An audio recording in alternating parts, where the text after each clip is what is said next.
30 minutes starts now. Hey, thank you for tuning in. This is episode 3. I've had my coffee. I have had some music to kind of pump me up. So hopefully this is a kind of upbeat kind of recording. I don't know exactly how it's going to come out, but we'll see how it goes. It's been a busy week, and I almost didn't record, probably because I almost forgot, but I'm sticking to the schedule anyway. Last night I was listening to a Joe Rogan podcast, and he was talking to another podcaster, and he was just kind of, they chat and they chat about anything, and he just kind of mentioned in passing, like, you got to do it on a regular schedule, because people start making something, and then they miss a date, or they miss a release date or whatever, and they go a couple weeks without doing it, and then they don't want to get back into it. And I've heard so many YouTubers talk about how they will take time away, and it's really hard to come back afterwards. And I've heard other podcasters say that, like, if they were to rank all the things of success of their channel, the number one would be, like, just putting things out at regular intervals. And usually those people who say that, they eat their own dog food. They're doing what they say. They do. Those are the people that put stuff out on a regular interval. So I was doing dishes last night, and I heard Joe Rogan say that. I'm like, yeah, I gotta record one today. I realized Friday came really quickly this week. But in spite of that, I gotta crank one of these out. I did still make some time to jot down some notes before this, so hopefully this is not 30 minutes of caffeine-fueled spiraling into circles and stuff. Speaking of spiraling, the next thing on my list that I wanted to talk about was when I reference creator stuff, like talking about Joe Rogan's podcast and talking about recording this podcast and stuff. This is a regular thing that I've been fighting with for a really long time. I've only been making these recordings and releasing this stuff for a few weeks now, but I've started a process about creating content, and I've been at this for well over a year. Actually, it's been over a year that I've been consistently putting in time every week on this. And probably before that year and a half, whatever it's been, I've just been kind of like thinking about it here and there. So, I started out like probably most people do. They just kind of think about it, but they aren't doing it. But I've been putting in work for over a year. And that's what I mean when I say that, like, for a long time, I've been struggling with this problem. And the problem that I'm referring to, I don't know if there's a name for it. I have my own name for it. I call it gazing into my own butthole, which should give you just a magnificent mental picture. But what I mean by that, when I talk about gazing into my own butthole, it's a form of dealing with writer's block or not knowing what to say by focusing entirely too much on what things I'm doing. And I've been aware of this problem for a long time. I only recently remembered that I saw this depicted in popular fiction years ago, and I just stumbled across it just the other day, and I was like, oh my god, yes, that is exactly what I want to avoid. So I'm going to link to it, a YouTube clip from the movie Adaptation. I really strongly recommend checking out the movie Adaptation. But check out this clip. I'll summarize what's going on in it. In this movie, this is just a really this movie just like really thinks outside the box. the screenwriter, like the person who is writing the script for this movie, the movie you're watching, has written himself into the movie, right? So like the movie you're watching turns into a story about him and about making this movie and about his writer's block and the whole thing, like with him talking about himself, and he's like he's describing, he's talking about himself, and he catches up to the point where he's describing himself, right? It's like when you set up a TV camera and you point it at the TV and you feed the video into, like, from the camera into the TV. So you've got a live video feed and you're looking at the live video feed on the camera. It's like that kind of thing. There's also that scene in Spaceballs. They do something like that. They're watching the Spaceballs movie in Spaceballs, and then they get up to the scene that's like right now. That's what I call gazing into your own butthole. So I regularly wrestle with that. I really try to always remind myself, like, don't do that. Like, don't turn the camera onto itself. Like, don't spend too much time talking about what you're actually doing, right? It's always kind of floating out there, because I think that the movie depicts it perfectly, like how it is. Well, I don't know if it's a common thing. I don't know if most screenwriters end up writing themselves into it, but it's I don't know how to say it. It's a trap, right? It's a trap that you can slide into. If you don't know what to write about, you don't know what to say. You're like, well, what do I know? Well, I know these things, and you start looking at just what's immediately in your periphery. You know what I mean? Like, if you right now just like look around the room, if you're driving your car, or you're in the house somewhere, you're doing dishes, if you don't know what to talk about, like if you don't know how to talk about abstract things or people you don't know, or characters that you've got to create, the easiest and most accessible thing to talk about is just what's around you, right? But I think that, like I said, is like a slippery slope, and you start talking about all the things around you, including the thing you're writing, the thing that you're creating, and that's how you get, like, Charlie Kaufman in movie Adaptation. So I think it's really well done, by the way. As much as I say that I want to avoid gazing into your own butthole, they depict it in a way that's like, I don't believe it's ever been depicted before, and it's super entertaining. The whole movie is just a riot. It's really, really great. But I do think about that all the time. I think about, like, is this, if I say this, if I talk about this, if I go too in depth with this, am I gazing into my own butthole now? And it causes me to pause a lot when I'm talking about the creative process or the things that I'm doing. But I have to remember another thing.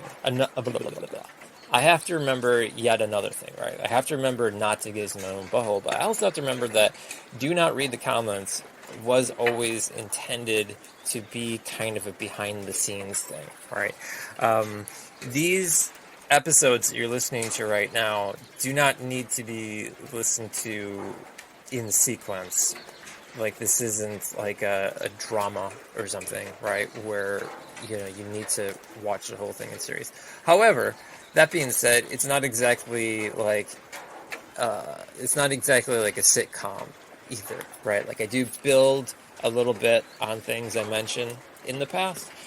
And I bring it up because I'm referencing the fact that already in past episodes I've talked about how I'm not really satisfied with present social media, and I mentioned just the previous episode that I think more people ought to be encouraged to be creators, right?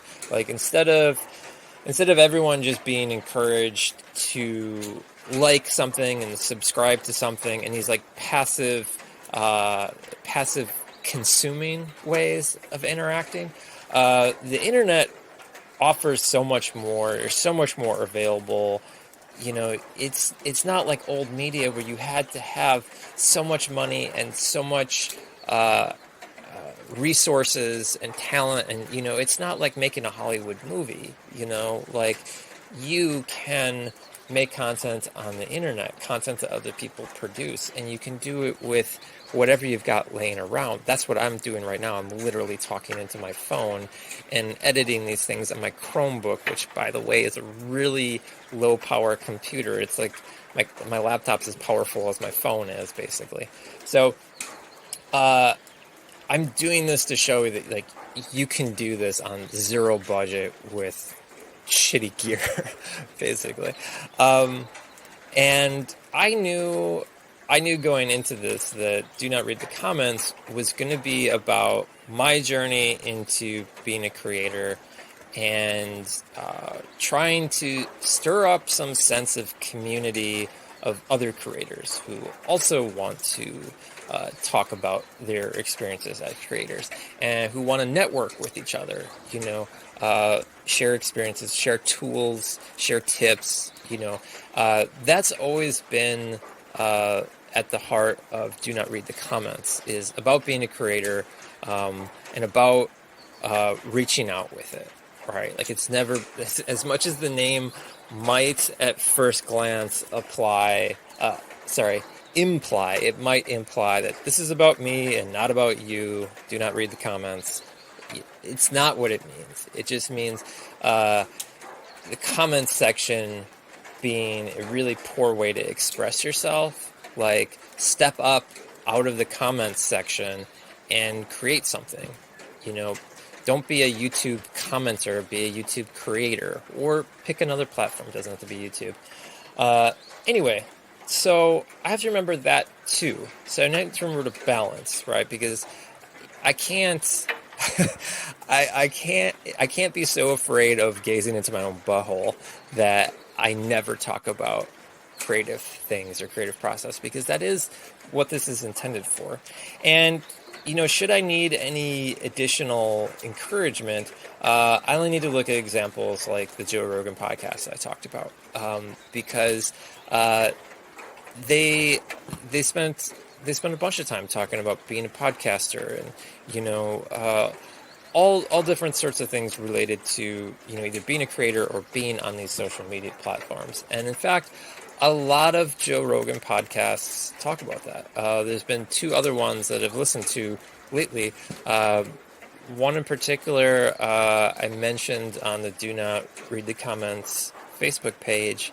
And I want to say something like 50% of the show or more was talking about either being a creator or participating in these platforms. Talking about how certain platforms are doing censorship and this and that.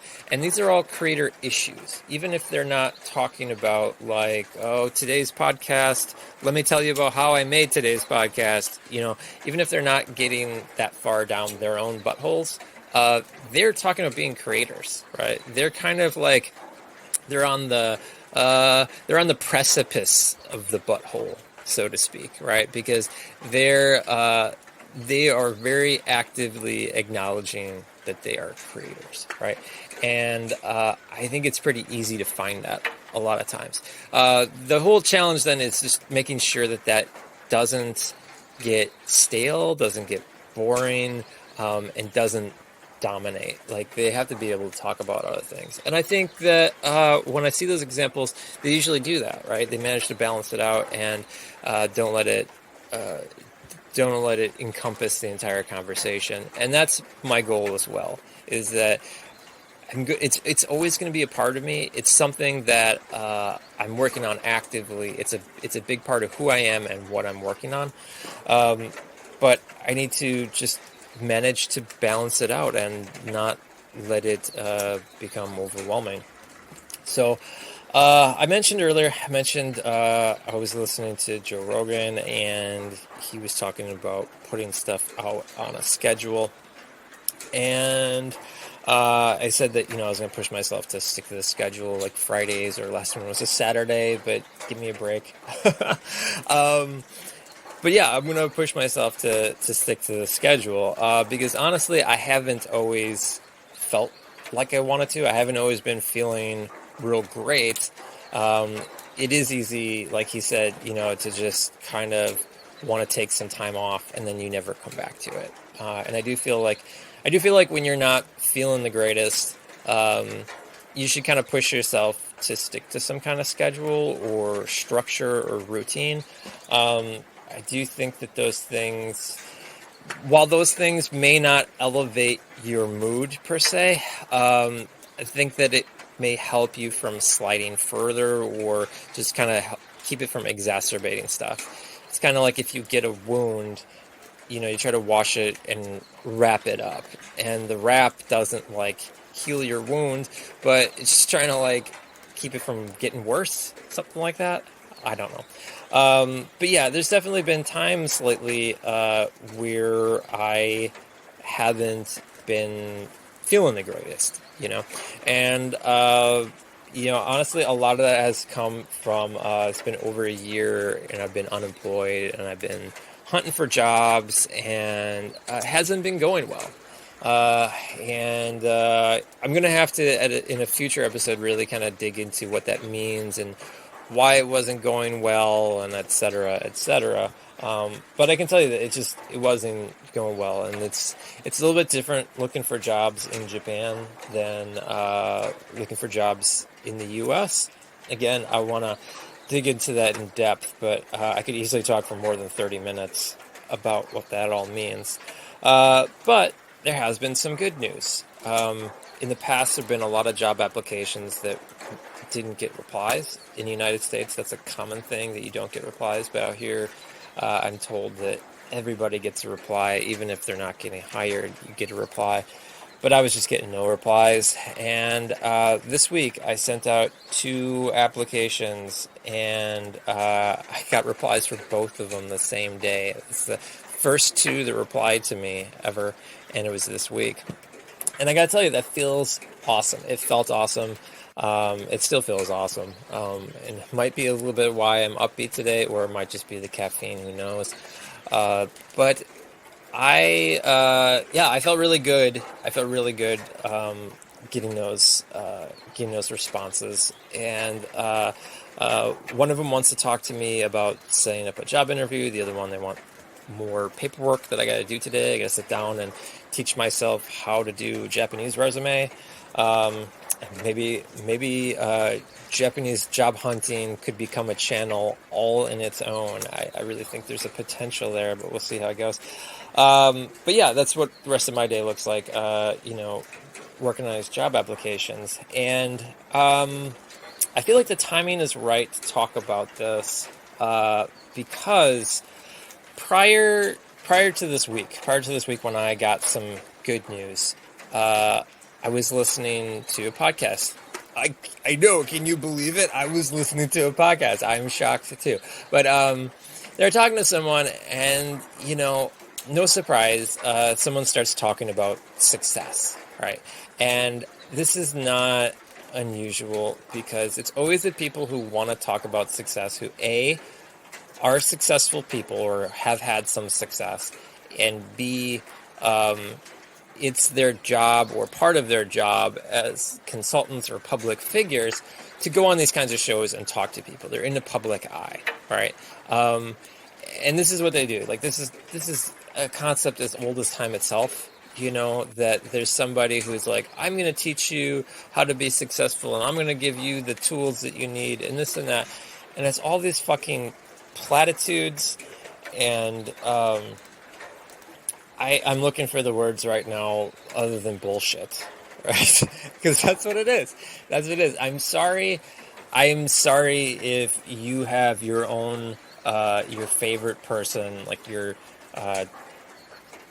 Tony Robinson or whoever it is that you look up to who like really inspires you that you're going to follow their blueprint for success.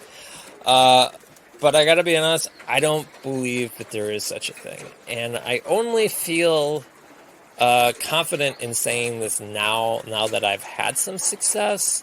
So you can't accuse me of being bitter. Like if I recorded this a week ago, which by the way, I really was considering doing this earlier, recording, making a recording. I think the start of this week, I nearly made a recording talking about these, people peddling success and what a bunch of bullshit it is. And that was before these job applications. I really think it would make me sound bitter if I'm over here just striking out, getting unlucky, and going, it's a bunch of bullshit, this and that. But now that like I've had like some success, I'm like, yeah, I did it. Now let me tell you what a bunch of bullshit that is, right? There's so many recipes for success that are bullshit because they pretty much all come down to successful people do this and unsuccessful people don't do it, or the other way around. Unsuccessful people do this and successful people do this. And whether they say it outright or they just imply it, but it's just like, if you confine your choices, your decisions, like if you just follow this narrower path, you will inevitably lead to success, right? And I think the truth is like a sibling of that. It kind of vaguely resembles it. It's in the truth is in the same family tree as what they're saying, but it's different, right? I don't believe that success is guaranteed for anyone, regardless of whatever your recipe for success is. I just don't think that anybody's plan, no matter what the plan is, nobody's plan can guarantee success. That's my point. It doesn't matter how much you try, it doesn't matter how smart you are, it cannot be guaranteed. You can only make it more likely, but at the end of the day, it's always a lottery. You're always scratching it off and seeing if you got, the 3 cherries or not. You know what I mean? It's always a game of chance. And so the only bit of advice or, pithy saying or whatever that I really stand behind, that I hear that and I go, that's not bullshit, is Wayne Gretzky when he said, you miss 100% of the shots you don't take. And if you don't know what that means, that basically means you take a shot and there's no guarantee you're going to make it. But you don't take that shot and it's guaranteed you're not going to make it, right? So, like, you only have a chance at being successful. It's not guaranteed, in spite of whatever brainy, good-looking people on TV or on the internet want to tell you, and they tell you, this is the recipe for success, and I'll give you another word of advice. It's not just the successful people who are parroting this stuff. Sometimes it gets really annoying how unsuccessful people will be like really, really sure that you can be successful if you do this. And I really find that hilarious when people who don't even have their own success to speak of are going to tell you how to be successful. Like, that is laughable. I'm sorry, that's great if that helps them, but I don't really think you should prop yourself up with lies. You know what I mean? Like, I think that's a great recipe for becoming depressed or having some huge counter reaction. right? Like Newton's laws, every action has equal and opposite reaction.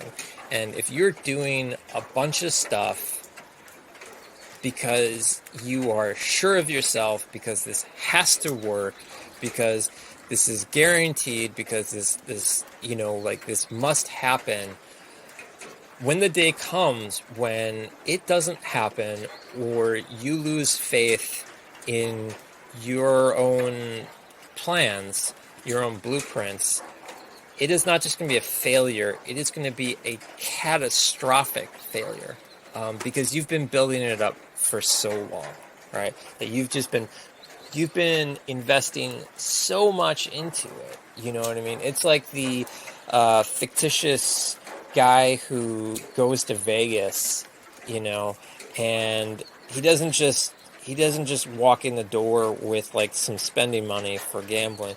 Now he puts his mortgage, he puts his car, he puts his life savings on some bet, and lo and behold, it loses, right? And so he hasn't just lost; it's like a catastrophic loss. Like he has fucked his life up, right? And I think that's all you get if you believe, like in your heart, so deeply that you can be successful. And obviously not everybody, because some of those people go on to be successful. You know what I mean? If every person in America went into a casino and gambled away their life savings, we got 300 million people. Odds are that somebody, and probably a few somebodies out of there, is going to win big. Right? Out of 300 million people, I don't know, what do you think? 3 people? Something like that? Does that sound good?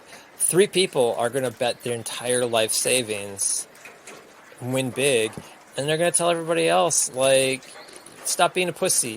This is my recipe for success. You can do this too. This is all you got to do.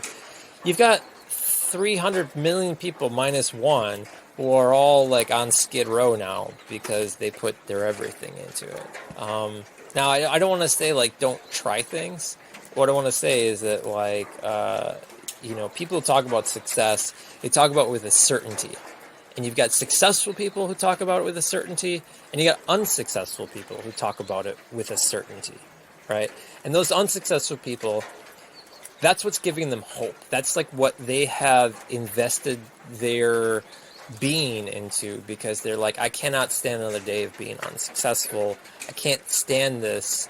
I need to know that I'm going to get out of this, right? I need to know that I'm going to get out of this, and so this is the way that I do it. Like, they're putting their mind to rest, because I'll tell you, like, struggling, whether it be like you don't have a job, or you're struggling in a relationship, or you have a job and it sucks ass, whatever it is you're struggling with, nobody wants to consider that this might be a long time. This might be a long future for you.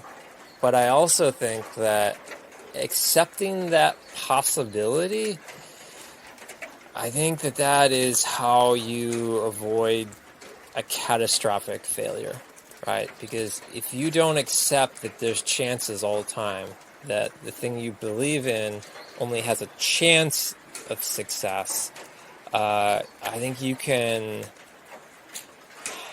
set yourself up for a failure that is really hard to recover from. And I think you ought to be setting yourself up for failures that you can dust yourself off. There's a difference between falling off your bike and falling out of an airplane without a parachute. You know what I mean? Like, try, right?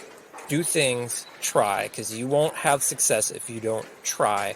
But set yourself up for failures that you can do on a regular basis. Set yourself up that you're going to fail tomorrow and fail the next day. But like every time, you're like, it's okay. You know what I mean? Like, that's fine. I failed. I'm going to keep going. I think, I think that maybe we don't hear about that side of it enough. We just hear too much about, like, this is exactly what will deliver success to you. And unfortunately, I think that's a lot of bullshit.